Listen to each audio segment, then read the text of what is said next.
Une défaite qui fait mal, très mal. Salut à tous, on se retrouve pour le débrief du match entre l'Espagnol Barcelone et le Real Madrid. Victoire de l'Espagnol Barcelone 1-0. Ce but qui a été inscrit par Romero à la 85e minute de jeu. Merci aux personnes qui étaient présentes avec moi en live.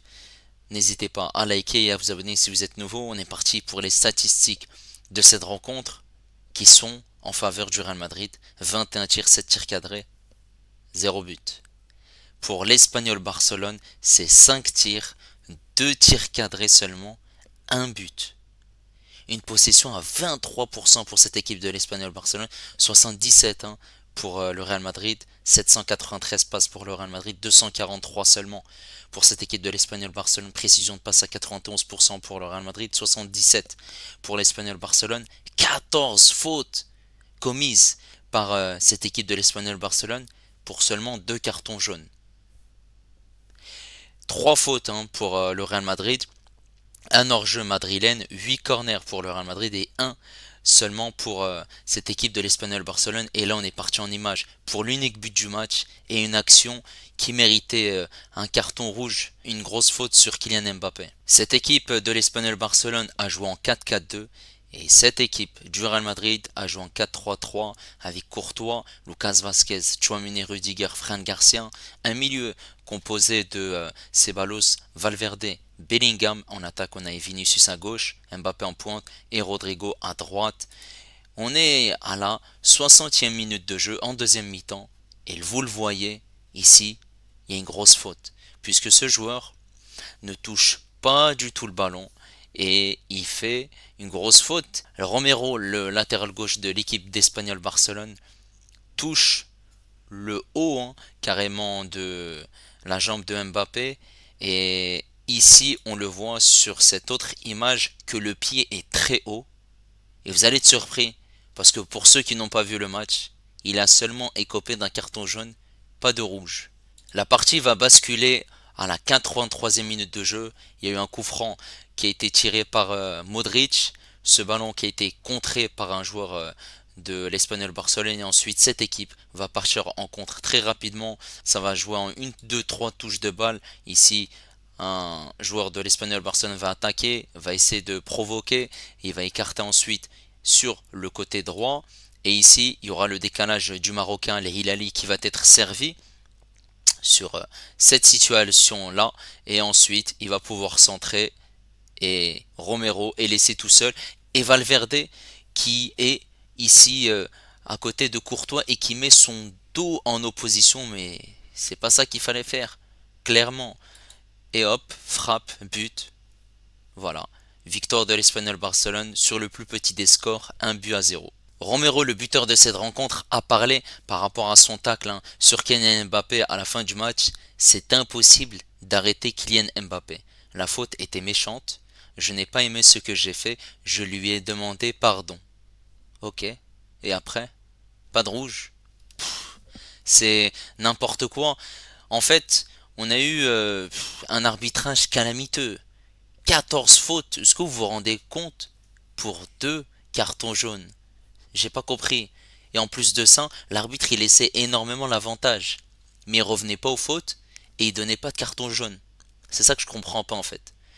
Mais sinon, cette équipe du Real Madrid en première mi-temps, bah elle avait la possession, elle a essayé de se créer des occasions, soit des frappes de loin, soit des centres, mais c'était très compliqué parce qu'on avait une équipe compacte de la part de l'Espagnol Barcelone.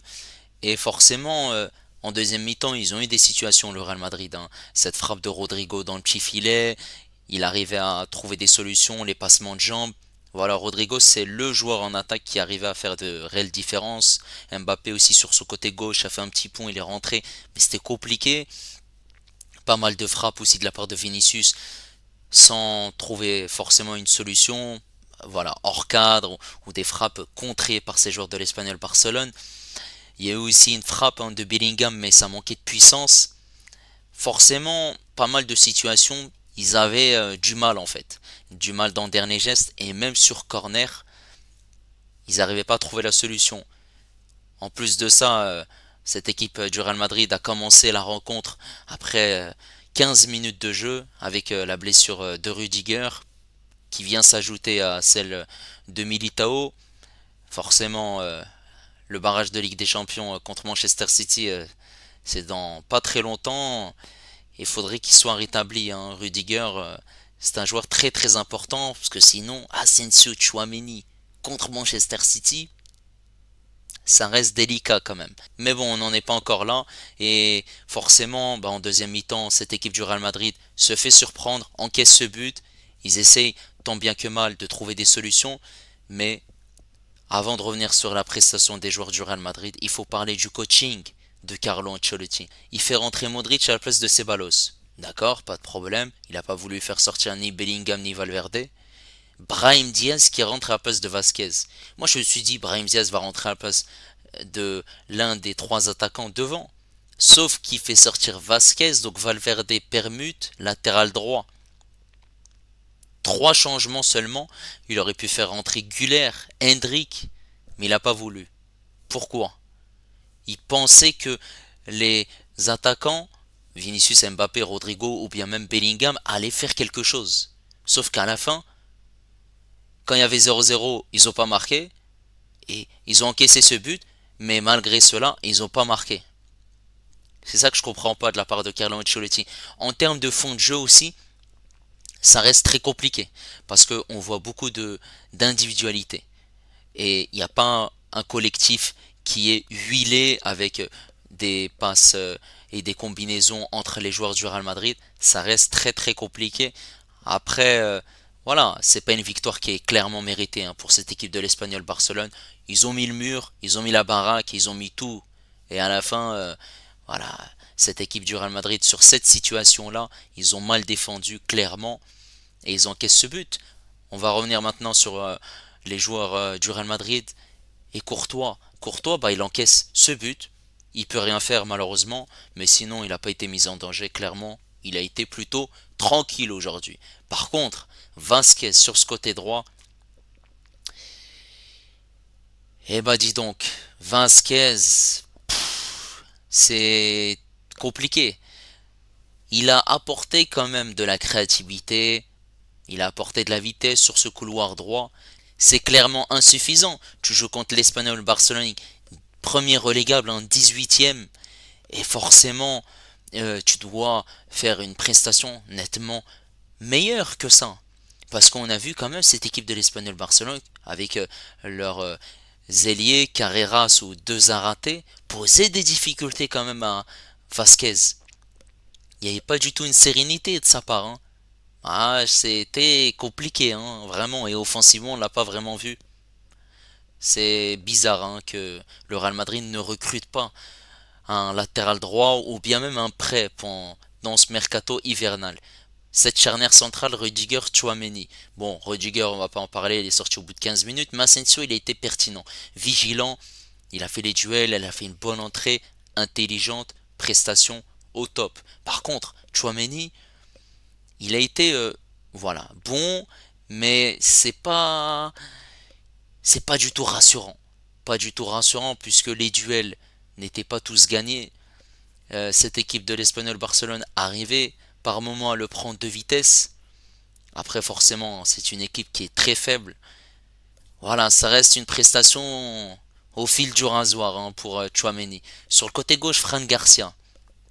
Fran Garcia, il a plus apporté que Vasquez sur son couloir gauche. Il a accéléré, il a combiné, il a essayé d'apporter quelque chose de supplémentaire.